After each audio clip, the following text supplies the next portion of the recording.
Le secrétaire d'État américain Anthony Blinken a déclaré que son pays appréciait les efforts du roi Mohammed V pour amener des réformes politiques et de développement afin de renforcer les institutions, de soutenir les droits et d'atteindre la transparence. Dans une allocution lors d'une conférence de presse avec son homologue marocain Nassef Bourita dans la capitale, Rabat, le chef de la diplomatie américaine a déclaré que Washington soutenait les efforts de l'envoyé personnel du secrétaire général de l'ONU au Sahara afin de parvenir à une solution de compromis qui satisfasse toutes les parties. Le même responsable américain, qui est en visite officielle au Maroc, a souligné que les États-Unis sont déterminés à continuer à soutenir le Royaume dans les domaines de l'énergie et de la sécurité alimentaire, notamment à la lumière de la situation difficile de l'agriculture marocaine. Notant que Washington s'est également engagé à former 6000 enseignants marocains tout en intégrant l'environnement numérique dans les écoles. Dans son discours, Blinken a déclaré que les États-Unis d'Amérique travailleront à étendre la zone économique de la ville de Bouznika.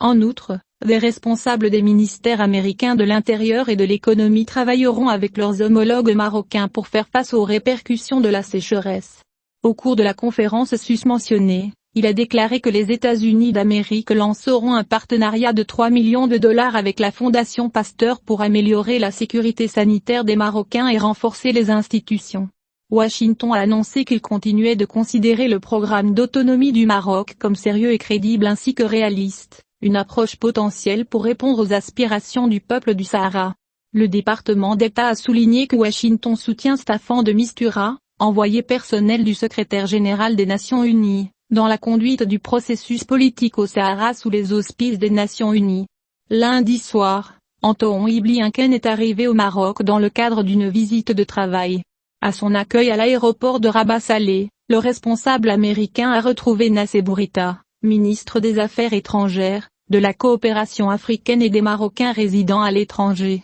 Un communiqué du département d'État américain a confirmé que cette visite, qui se poursuivra jusqu'au 30 mars, sera l'occasion de passer en revue les différents aspects d'une coopération solide et multiforme entre les deux alliés, qui partagent la même vision et les mêmes valeurs, et leur détermination à ouvrir de nouveaux horizons au partenariat au service du développement et de la paix régionale et internationale.